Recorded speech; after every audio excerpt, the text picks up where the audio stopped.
The Chronicles of the Crisis, the series. The Osiris Myth. Innocent Beginnings. A few years have passed since Nut first gave birth to the four newest gods of the Egyptian pantheon. They seem like perfectly normal children. You know, they're just gods. Ra, while initially hesitant to take care of the little ones, has grown quite accustomed to dealing with their daily shenanigans and games. While the old coot can get a little stern and irritated with them sometimes, he genuinely loves and cares about them. He watches over them for most of the day, then leaves them in the care of Sekhmet and Sobek when he goes on his nightly journey. Thoth has continually distanced himself from the handful of corporeal gods. He recognizes the greatness these children could bring to Duat, but the terrifying vision he saw so long ago still haunts him. He's restrained himself from committing baby murder, but he still won't hesitate to call Set a little demon spawn to his face. And contrary to what you might think, the kids get along pretty well most of the time. Osiris and Set are thick as thieves. While Osiris is more of a goody-two-shoes type, Set is a mischievous little shit, and the two of them often get into hijinks by playing all sorts of harmless pranks on the older deities. Kids will be kids, I guess. They're not hurting anybody. Yet. Isis and Nephthys are pretty close too, though they're pretty much polar opposites. Isis is bossy and kind of a know-it-all, while Nephi is timid and quiet. The only real squabbles that ever happen are with Set and Isis. Isis disapproves of Set's pranks and his disregard of the rules, so she's not very nice to him. You're a poopy head. Set, meanwhile, just pranks her more often because of it. They end up being pretty hostile when they're forced to be in the same room with each other, with Isis going so far as to make fun of Set for being different. I mean, okay, he does kind of look like a fucking awkward baby deer mixed with a lion cub, and Set just gets progressively more malicious with his pranks towards her in response. Poor Osiris and Nephthys end up having to be mediators most of the time. As the eldest, Osiris is slated to be the future king over the land of Egypt. As such, he has big shoes to fill, and a lot rides on him learning how to be a good leader. It's no surprise, then, that he's the first to train hard and discover his godly abilities. He starts out small, and he learns how to grow little flowers out of the desolate sand. He's a fertility and agriculture god, so his ability holds a lot of potential for bringing some good to Egypt. While Osiris is just learning his abilities, Isis and Nephthys work together to discover their own. As twin deities, their powers are very similar, but they also parallel one another. Isis is a goddess of life, magic, and rebirth, so her abilities are in line with white magic in that she's able to heal others and cast holy spells. Nephthys has almost the exact same abilities as Isis, but with an added twist. We find that she is the goddess of death, mourning, and ushering souls of mortals into the afterlife. Of course, the twins aren't able to fully recognize the extent of their abilities at such a young age, but they are able to display a level of mastery that even Osiris isn't capable of yet. This just inspires Osiris to train harder, and one day, in a beautiful display, he creates a lush oasis around their desert home. This earns him some high praise from their grandfather, and even Sobek and Sekhmet are there to congratulate him. This leaves Set as the only one who doesn't know what his powers are yet, but he is excited by Osiris' display. He asks Osiris if he can help him find out his powers.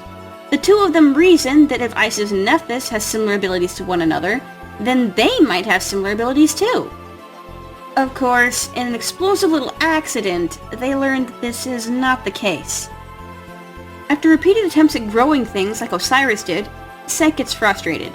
He accidentally creates an angry outburst of chaotic energy that ends up killing off some of the greenery that Osiris is able to grow. So, not only is Set a god of chaos energy, but he's also one of destruction. And it comes in the form of the desert and desertification.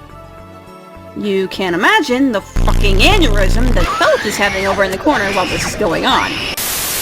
The effects of Set's outburst end up scaring both himself and his older brother, so the two boys end up running off and hiding before they can get into trouble for what happened.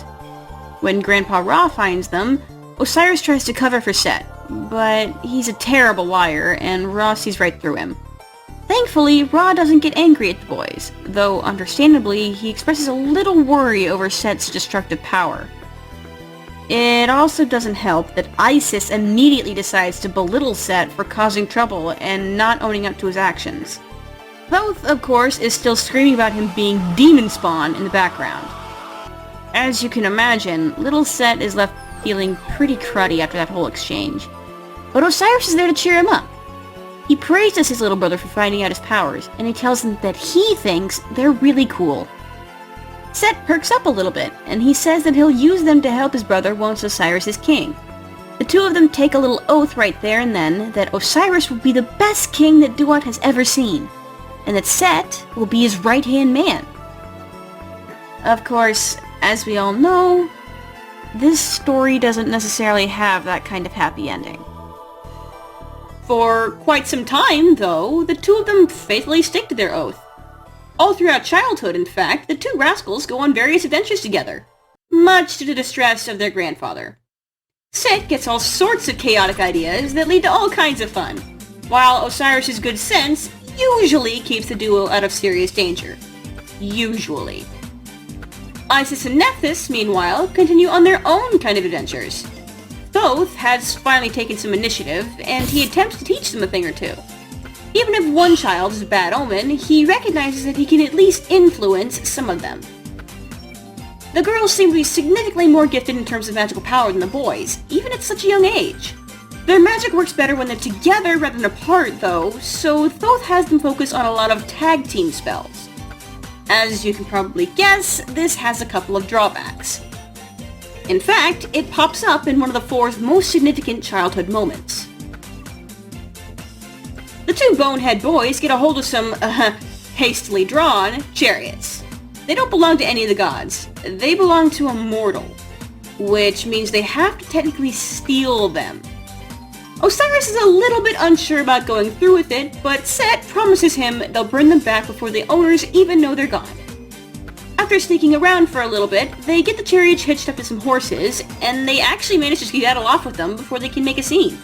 Which, if you think about it, is essentially a damn miracle in and of itself. Set is actually pretty good at it, despite it literally being his first time even holding reins. We actually find out later that one of his more positive godly attributes has to do with him being a patron to chariot racing, so this actually does make some sense. Osiris, on the other hand, crashes almost as soon as he gets the horses running. Set freaks out, and he has to pull his older brother out of the wreck, only to find that the young king-to-be has a broken leg. Even if they were going to be in big trouble to begin with, this just makes it worse. While Set's trying to help Osiris get along, Isis and Nephthys have been watching the whole ordeal. This is where the tag team magic comes into play. Isis says she'll go down and try to help them, while Nephi thinks it's a better idea to go and get the adults. The two of them end up splitting up. Isis approaches Set and Osiris, and although she and Set have obvious beef, they decide to work together to try and heal Osiris' leg before the adults can find out. Of course, without Nephthys, Isis' spells are significantly weaker, so her healing magic isn't nearly as effective, but she is able to at least stop a lot of the pain. Osiris thanks her for trying, and Set mumbles something about maybe you're not so bad under his breath. The three of them then hobble back to the adults. Nephi has obviously beat them there, and she tells Ra, who's currently having to listen to another one of those ramblings, that Osiris got hurt while he and Set were playing. Insert another Thoth freakout that poor Nephi gets to witness. Yeah, no, all three stooges get roped into a lecture from Ra the moment they get back. Remember how Osiris tried to step in and protect his little brother when they got in trouble last time? Well, here's where the little demon spawn decides to return the favor. Set finally steps up and takes responsibility for the fact that, yes, it was his idea, and that he pressured Osiris into going along with him. He also adds in that Isis had nothing to do with it, and that she was just trying to help them.